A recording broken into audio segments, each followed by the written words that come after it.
నమస్తే, welcome to special focus. నేను సునీల్. బంగ్లాదేశ్లో అరాచకం రాజ్యమేలుతోంది. హిందూ దేవాలయాలు టార్గెట్గా దాడులు కొనసాగుతున్నాయి. హిందువుల కోసం పోరాడుతున్నారనే మంటతో ఇస్కాన్ కృష్ణదాస్ను అరెస్టు చేశారు అక్కడి పోలీసులు. మరో 2 పూజారులను అదుపులోకి తీసుకుంది బంగ్లాదేశ్. అసలు బంగ్లాదేశ్లో ఏం జరుగుతోంది? ఈ దారుణాల వెనక అసలు కారణం ఏంటి? భారత్ మీద అక్కసుతోనే ఇదంతా చేస్తున్నారా? ఇంత జరుగుతున్నా బంగ్లా సర్కార్ మౌనం ఎందుకు? బంగ్లాదేశ్ మరో పాకిస్తాన్లా మారుతోందా? దాడుల వెనుక అసలు కుట్ర వేరే ఉందా?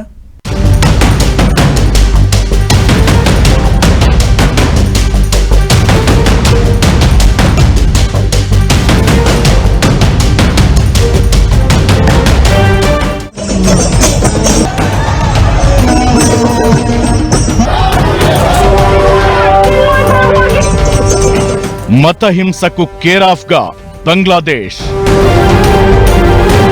బంగ్లాలో హిందువులపై ఆగని దాడులు.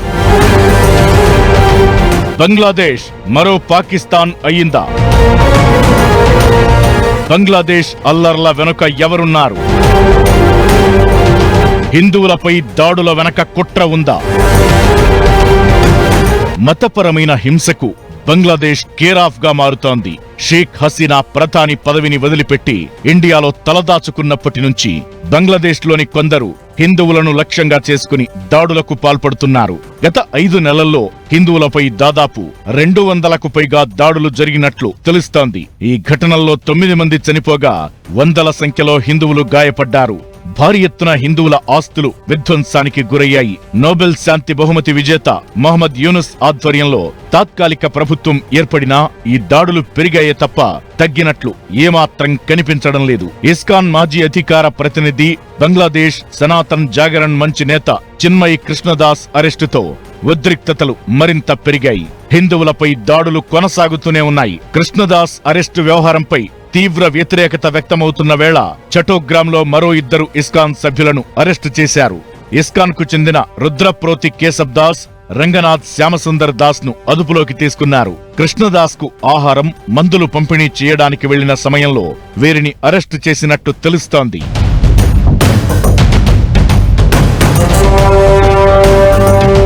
బంగ్లాదేశ్ జాతీయ జెండాను అగౌరవపరిచారనే ఆరోపణలపై నవంబర్ 25న చిన్మయ్ కృష్ణదాస్ ను అరెస్టు చేశారు. దాస్ అరెస్ట్, బెయిల్ తిరస్కరణతో భారతదేశం నుంచి తీవ్ర విమర్శలు వ్యక్తమవుతున్నాయి. ఇకటు బంగ్లాలో పరిస్థితులు రోజురోజుకు దారుణంగా మారుతున్నాయి. దేవాలయాలను అపవిత్రం చేయడం, మతపరమైన విగ్రహాలను ధ్వంసం చేయడంతో సహా ఈ మధ్య బంగ్లాదేశ్లో హిందువులు లక్ష్యంగా వరుస దాడులు జరుగుతున్నట్లు వార్తలు వినిపిస్తున్నాయి. చిట్టగాంగ్లోని పుండరీక ధామ్ అధ్యక్ష బాధ్యతలు నిర్వహిస్తున్న కృష్ణదాస్ బంగ్లాదేశ్లో హిందువుల రక్షణ కోసం పోరాటం సాగిస్తున్నారు. ఆయన పోరాటాన్ని కొందరు తట్టుకోలేకపోయారు. దీంతో కావాలని అరెస్టు చేయించారనే ప్రచారం జరుగుతోంది. ఆయన అరెస్టుతో శాంతించని దౌర్జన్యకారులు హిందూ దేవాలయాలపై మూకుమ్మడి దాడులు జరిపి విధ్వంసాన్ని క్రియేట్ చేస్తున్నారు. హిందువని తెలిస్తే ఎవరినీ వదిలిపెట్టడం లేదని తెలుస్తోంది. భారత్ ఏజెంట్ అంటూ ఢాకాలో ఓ హిందూ మహిళా జర్నలిస్టుపై దాడులు చేశారు. బంగ్లాదేశ్లో పరిస్థితులు ఏ స్థాయికి దిగజారాయో చెప్పడానికి ఈ ఘటనలు చాలు అనే అభిప్రాయాలు వ్యక్తమవుతున్నాయి. భారతదేశంలో సంయమనం పాటిస్తుంటే అది ఆదర్శంగా బంగ్లాదేశ్ కూడా ఆచరించాల్సినటువంటి అవసరం ఉంది. లేదా బంగ్లాదేశ్లో ఉన్నటువంటి మెజారిటీ మతస్థులు కూడా ఆచరించాల్సినటువంటి అవసరం ఉంది. ఇవాళ భారతదేశంలో ఎక్కడైనా మైనారిటీల మీద దాడులు జరిగితే అన్ని రకాల వాళ్ళు ఖండిస్తూ ఉన్నారు. ఇది కరెక్ట్ కాదు, భిన్న మతాలు ఉన్నటువంటి దేశంలో ఇలాంటి దాడులు జరగటం కరెక్ట్ కాదని. అదే సూత్రం ఇవాళ బంగ్లాదేశ్లో ఉన్నటువంటి మెజారిటీ మతాలకు కూడా వర్తిస్తుంది. 17 కోట్ల మంది బంగ్లా జనాభాలో హిందువుల జనాభా 8%, అంటే 1.5 మించరు. హిందువుల్లో అధిక శాతం ఓటర్లు షేక్ హసీనా నాయకత్వంలోని అవామీ లీగ్ పార్టీకి మద్దతిస్తారు. దీంతో హసీనా ప్రభుత్వంపై పెల్లుబికిన ఆగ్రహం ఇప్పుడు హిందువులపైకి మళ్లింది. వారిపై మత ఛాందసవాదులు దాడులకు పాల్పడుతూ ఆస్తులను విధ్వంసం చేస్తూ దారుణాలకు తెగిస్తున్నారు. భారత్ ను టార్గెట్ గా చేసుకుని హిందువులపై దాడులకు తెగిస్తున్నట్టు కనిపిస్తోంది. హిందువులను మాత్రమే కాదు, అతి కొద్ది సంఖ్యలో ఉండే బౌద్ధులు, జైనులపైన దాడులు పెరిగాయి. ఎప్పుడైతే హసీనా ఇండియాకి రాజకీయ శరణార్థిగా వచ్చారో అప్పట్నుంచి బంగ్లాలో భారత్ మీద వ్యతిరేకత పెరుగుతోంది. హసీనాను రాజకీయ శరణార్థిగానే ప్రకటించినా ఆమెను తమ దేశానికి అప్పగించాలని బంగ్లాదేశ్ నేతలు కోరుతున్నారు. కొన్ని వర్గాలను భారత్కు వ్యతిరేకంగా రెచ్చగొడుతున్నారు. హసీనాను ఆ దేశానికి అప్పగించే ఉద్దేశంలో భారత్ ఉన్నట్లు కనిపించట్లేదు. దీంతో బంగ్లాదేశ్లో భారత్ మీద వ్యతిరేకత పెరుగుతోందనే వాదన ఉంది. అదే రోజు రోజుకు హిందువులపై దాడులు పెరగడానికి కారణంగా కనిపిస్తోంది.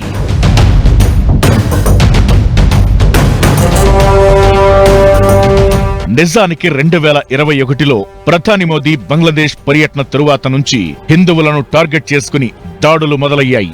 హసీనా పలాయనం తరువాత పరిస్థితులు మరింత దారుణంగా తయారయ్యాయి. అయితే బంగ్లాదేశ్లో పరిస్థితులను సరిదిద్దుతానంటూ మహమ్మద్ యూనుస్ తాత్కాలిక ప్రభుత్వాన్ని ఏర్పాటు చేశారు. నోబెల్ శాంతి బహుమతి గెలుచుకున్న వ్యక్తి చేతుల్లోకి బంగ్లాదేశ్ వెళుతోందంటే పరిస్థితులు కూల్ అవుతాయని అనుకున్నారంతా. అయితే సీన్ రివర్స్ అయింది. దాడులు మరింత పెరిగాయి. ప్రస్తుతం బంగ్లా తాత్కాలిక ప్రభుత్వం ఆర్మీ కనుసన్నల్లో నడుస్తోంది. వాకర్ ఉజ్ జమాన్ ప్రస్తుతం బంగ్లా ఆర్మీ చీఫ్ గా ఉన్నాడు. జమాన్ ను ఆర్మీ చీఫ్ గా తీసుకువద్దని గతంలో హసీనా సర్కార్కు భారత్ సూచించింది. చైనాకు అనుకూలంగా పనిచేసే వ్యక్తిగా జమాన్ కు పేరు ఉంది. హసీనాను గద్దెదించడానికి జమాన్ ను చైనా, పాకిస్తాన్ ఆయుధంగా వాడుకున్నాయనే ప్రచారం కూడా ఉంది. హిందువులపై ఇన్ని దాడులు జరుగుతున్నా ఇప్పుడు బంగ్లా సర్కార్ కనీసం రియాక్ట్ కాకపోవడం వెనుక జమాన్ కారణం అన్నది మరికొందరి వాదన. ఇదే నిజమైతే బంగ్లాదేశ్ మరో పాకిస్తాన్లా మారి భారత్కు పెద్ద ముప్పుగా మారుతుందనడంలో ఎలాంటి అనుమానం లేదనే చర్చ జరుగుతోంది.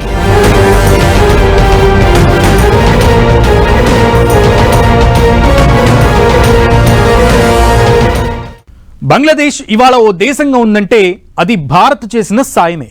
అలాంటిది భారత్ టార్గెట్గా ఇప్పుడు బంగ్లా విషం కక్కుతోంది. అసలు భారత్ను డైరెక్ట్గా ఏమీ చేయలేక శత్రు దేశాలు బంగ్లాలో మంటలు రేపుతున్నాయా? ఈ దాడుల వెనక పాక్, చైనా హస్తం ఉందా? అసలు బంగ్లా మనకెందుకు అంత కీలకం?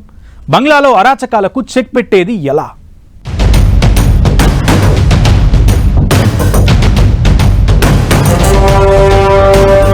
బంగ్లాదేశ్ భారత్కు ఎలా కీలకం? భారత్ను దెబ్బతీయలేక బంగ్లాలో కుట్రల? బంగ్లాలో హిందువుల పరిస్థితి ఏంటి? బంగ్లాదేశ్ అసలు లక్ష్యమేంటి? బంగ్లాదేశ్ ఇవాళ ప్రత్యేక దేశంగా ఉందంటే దానికి కారణం మన ఇండియానే. అలాంటిదిప్పుడు భారత్ మీద బంగ్లా ఓవర్ యాక్షన్ చేస్తోంది. ఇందిరాగాంధీ హయాంలో మన సైన్యం పాక్ ను ఎదురించి మరీ బంగ్లాదేశ్ కు స్వాతంత్ర్యం తెచ్చిపెట్టింది. 2 ఏళ్ల కిందే 50 ఏళ్లు పూర్తి చేసుకున్న బంగ్లాదేశ్ స్వతంత్ర దేశంగా ఉంది అంటే భారత్ మాత్రమే కారణం. ఆర్థికంగానూ బంగ్లాకు చేదోడు వాదోడుగా ఉన్న ఇండియా ప్రపంచ స్థాయిలో ఆ దేశం గుర్తింపు తెచ్చుకోవడానికి కారణమయ్యింది.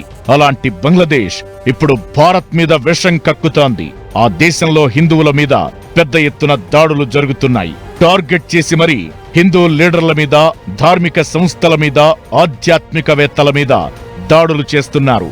హిందువుల మీద అన్ని రకాలుగా అటాక్ జరుగుతోంది. ఇంత జరుగుతున్నా బంగ్లా ప్రభుత్వం పట్టించుకోవడం లేదంటే భారత్ ని వాళ్లు శత్రు దేశంగా చూస్తున్నారన్నమాట.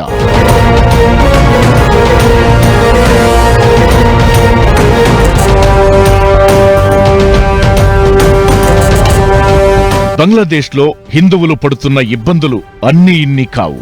భారత్కు చేపల ఎగుమతిపై బంగ్లాదేశ్ పరిమితులు విధించింది. దసరా ఉత్సవాల సందర్భంగా నమాజ్ సమయంలో దుర్గ పూజల నిషేధం విధించాలంటూ డిమాండ్లు వచ్చాయి. పండుగల్లో నిర్వహించే బహిరంగ వేడుకలను రాడికల్ ఇస్లామిక్ గ్రూపులు వ్యతిరేకించాయి. ఏటా దుర్గా పూజ కోసం ఇచ్చే సెలవులు కూడా నిషేధించాలని కోరాయి. ఇలా హిందువులను, హిందువుల పండుగలను, దేవాలయాలను టార్గెట్ చేస్తున్నారు. ఇకటు బంగ్లాదేశ్ రాజ్యాంగం నుంచి సెక్యులరిజం, సోషలిజం అనే పదాలను తొలగించాలని బంగ్లా అత్యున్నత న్యాయాధికారి ప్రతిపాదించారు. దీంతో కొత్త భయాలు మొదలయ్యాయి. దీనిపై యూనస్ సర్కార్ గ్రీన్ సిగ్నల్ ఇస్తే బంగ్లాలో లౌకికవాదం, సోషలిజానికి ఇక ఎండ్ కార్డే. అదే జరిగితే పూర్తి స్థాయిలో ఇస్లామిక్ స్టేట్ స్థాపన జరిగే ఛాన్స్ ఉంది. బంగ్లాదేశ్ ఇస్లామిక్ స్టేట్ గా రూపాంతరం చెందితే అక్కడి జనాభాలో 8% ఉన్న హిందువులు బతకడం కష్టంగా మారుతుంది.